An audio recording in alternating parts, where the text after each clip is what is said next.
इंटक का NCW11 की अगली बैठक में बैठ पाना लगभग तय होने जा रहा है, क्योंकि जिस हिसाब से समीकरण बन रहे हैं उसके हिसाब से आप ये समझ सकते हैं कि NCW11 की जो अगली बैठक होगी, चार्ट ऑफ डिमांड पे जो चर्चाएं की जाएगी, जो नवी बैठक होगी उसमें इंटक बैठ सकती है।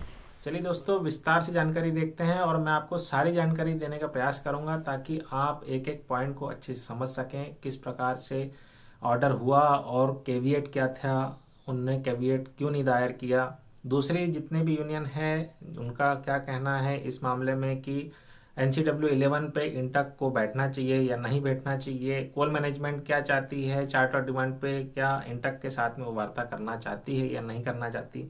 संपूर्ण जानकारी दोस्तों हम इस वीडियो में जानने का प्रयास करेंगे। चलिए दोस्तों, वीडियो को शुरू करते हैं। यदि आप हमारे चैनल पर नए हैं तो चैनल को सब्सक्राइब करना ना भूलें, ताकि आगे भी आपको इस प्रकार की जानकारी और नोटिफिकेशन मिलती रहे। चलिए दोस्तों, वीडियो को शुरू करते हैं।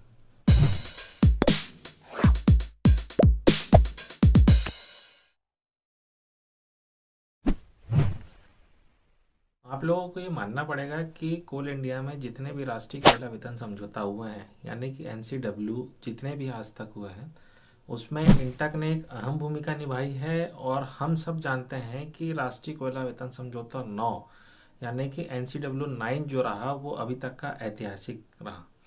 इसमें दोस्तों इंटक ने भी पार्टिसिपेट किया था और अब आ रहा है हमारा NCW11, जिसकी दोस्तों 8 बैठक हो चुकी है और 9वीं बैठक होना अभी प्रस्तावित है। कयास ये लगा जा रहे हैं कि होली के बाद में 9वीं बैठक हो सकती है और बाकी सारे चार्ट ऑफ डिमांड पे चर्चा हो सकती है। क्या उस 9वीं बैठक में NCW11 की जो 9वीं बैठक होगी उसमें इंटक पार्टिसिपेट करेगी या नहीं करेगी?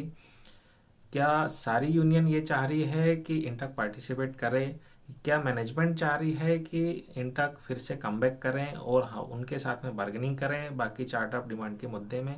जैसे कि दोस्तों आप सभी को मालूम होगा कि 10 फरवरी 2023 को कलकत्ता की जो सुप्रीम कोर्ट थी उसके डबल बेंच में एक निर्णय लिया गया, जो कि रेड्डी गुट के फेवर में गया। और यह निर्णय लेकर के उसने कोल इंडिया को आदेश दिया कि NCW11 की जो भी अब अगली बैठक होगी आप उसमें इंटक को शामिल करें और इंटक के साथ में सारे चार्टर डिमांड के मुद्दों पर चर्चा करें। जैसे ही दोस्तों ये आदेश पब्लिश हुआ, पब्लिश होने के बाद में INMF के जो महासचिव है श्री जामा की तरफ से एक बात कही गई, इस आदेश के बिहाफ में हम एक कैविएट लगाएंगे, कैविएट दायर करेंगे। अब दोस्तों ये कैविएट होता क्या है, क्यों कैविएट के लिए इन्होंने कहा और क्यों वो प्रस्ताव रखना चाह रहे थे सभी के सामने में कि हम कैविएट लगाएं? कैविएट वास्तव में दोस्तों हम इस प्रकार से समझने का प्रयास करते हैं। मैनेजमेंट और बाकी जो 3 ग्रुप थे इंटक के, ये तीनों ने कोर्ट में एक केस डाला और सभी ने ये अपनी अपनी तरफ से कहा कि असली इंटक हम है, हमको आप अनुमति दीजिए कोल इंडिया में काम करने के लिए, उनके वर्कर से जुड़ने के लिए। सारी चीज़ें दोस्तों जो भी बेनिफिट्स अदर यूनियन को मिल रहे हैं वो सारे हमको फैसिलिटीज़ आप प्रोवाइड करिए कोल इंडिया में। दोस्तों ये जब तीनों गुट आपस में कोर्ट में पहुंचे तो कोर्ट ने डिसीजन दोस्तों रेड्डी गुट को दे दिया। रेड्डी गुट को छोड़ करके अन्य जो 2 गुट थे वो इस आदेश के खिलाफ कोई चेतावनी ना दायर कर दें, हाई कोर्ट चले जाएं या फिर या सुनवाई के लिए अपील करते हैं। तो ये कैविएट ये काम करता है कि उनकी सुनवाई तब तक नहीं की जाए जब तक जिस पक्ष के समर्थन पे आदेश हुआ है, यदि उस पक्ष के समर्थन पे आदेश हुआ है तो पहले उसकी सुनवाई की जाए, उसके बाद में जिनने अपील किया है या उस आदेश को चेतावनी देकर के आवेदन प्रस्तुत किया है फिर उसकी सुनी जाए।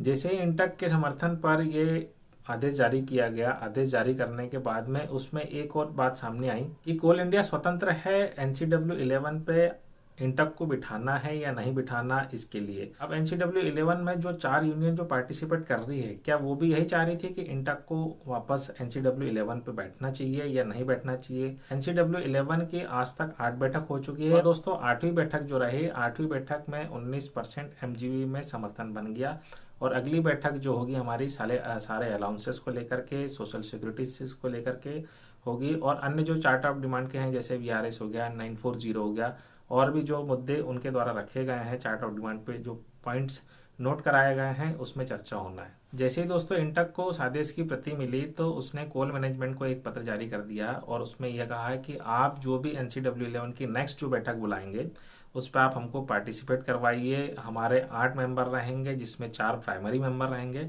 और 4 जो मेंबर रहेंगे वो हमारे ऑप्शनल मेंबर रहेंगे। ऐसे 8 टोटल मेंबर आप हमारे इंटक के रूप में बिठा लिए। और अगली जो बैठक होगी आपकी, जो कि 9वीं बैठक होगी, उसमें 5 यूनियन पार्टिसिपेट करें इंटक को मिला के। पहले ही दोस्तों इस बैठक में 4 यूनियन पार्टिसिपेट कर रही थी, बीएमएस, एचएमएस, एटक और C2। अब दोस्तों आदेश जारी होने के बाद में इंटक भी अब पार्टिसिपेट कर सकती है यदि कोल मैनेजमेंट उसको एग्री करता है तो। अब जानते हैं दोस्तों कि इंटक का NCW11 की जो 9वीं बैठक है उसमें बैठना ठीक रहेगा या नहीं रहेगा, या फिर हमारा जो NCW11 है जो कि 8 बैठक अभी हो चुकी है, 19% FGB में समर्थन बन चुका, तो अब जो चार्ट ऑफ डिमांड के जितने भी पॉइंट्स है तो क्या वो एक बैठक में सुलझ सकते हैं या और 3-4 बैठकें हो सकती है। ये सारी चीज़ें दोस्तों निकल के आ रही है। इसमें मैं आपको बता दूं कि ऐतिहासिक निर्णय रहा था NCW9 का, जिसमें इंटक ने पार्टिसिपेट किया था। और अभी तक जितने भी राष्ट्रीय कोयला वेतन समझौता यानी कि NCWA हमको देखने को मिले, उसमें सबसे अधिक हमको फ़ायदा या फिर बेनिफिट अगर कहीं देखने को मिला था वो था NCW9।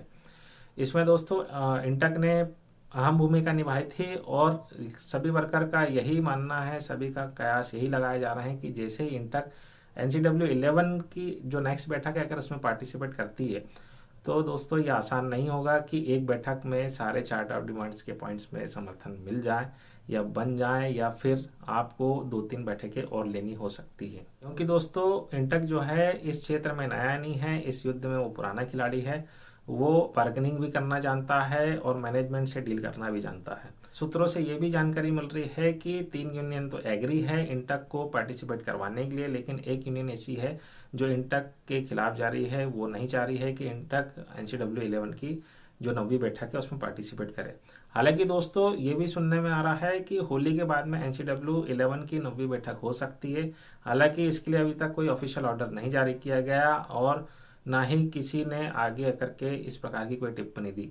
लेकिन दोस्तों मैनेजमेंट का रुख इसलिए ऐसा बता रहा है क्योंकि दोस्तों बीएमएस के जो केंद्रीय लेवल के जो नेता थे वो हमारे कोल मंत्री जी से जाकर के मिले और उन्होंने वहां पर रिक्वेस्ट करी कि आप राष्ट्रीय कोयला वेतन समझौता 11 को जल्द से जल्द लागू करवाइए, क्योंकि जितना डिले हो रहा है उतना ही मजदूरों पर आक्रोश उत्पन्न हो रहा है और इसका खामियाजा ऐसा ना हो कि इंडस्ट्री को भुगतने को पड़े। इस बात के बिहाफ में दोस्तों कोल मिनिस्टर ने यह आश्वासन दिया कि मार्च एंड तक आपको NCW11 पे हस्ताक्षर देखने को मिल जाएंगे। और रही बात डीपी की, तो डीपी के लिए भी वो डायरेक्ट इन्वॉल्व हो रहे हैं और ये भी हो सकता है कि हमारा जो प्रस्ताव गया है 19% MGB का डीपी डिपार्टमेंट पे, वो वहाँ से अप्रूव होकर हमको मिल जाए और मार्च के पहले बाकी चार्ट ऑफ डिमांड्स के सारे मुद्दों पर सहमति बन जाए।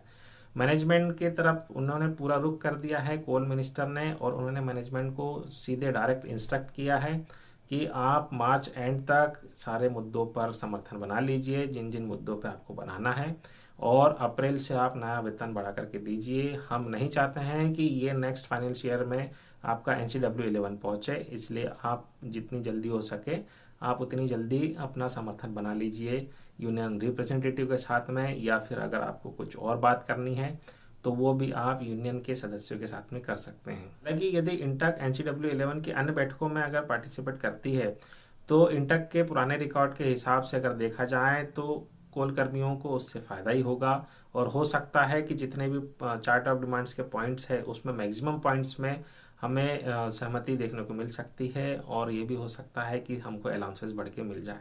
आज के लिए दोस्तों बस इतना ही। हमारे द्वारा बताई गई जानकारी आपको कैसी लगती है आप हमें कमेंट बॉक्स में टाइप करके जरूर बताएं। हमारे द्वारा बताई गई जानकारी को आप ज़्यादा से ज़्यादा शेयर जरूर करें ताकि लोगों तक भी जानकारी पहुंचाई जा सके। चलिए दोस्तों, मिलते हैं किसी अन्य वीडियो अन्य जानकारी के साथ। तब तक के लिए जय हिंद, जय भारत।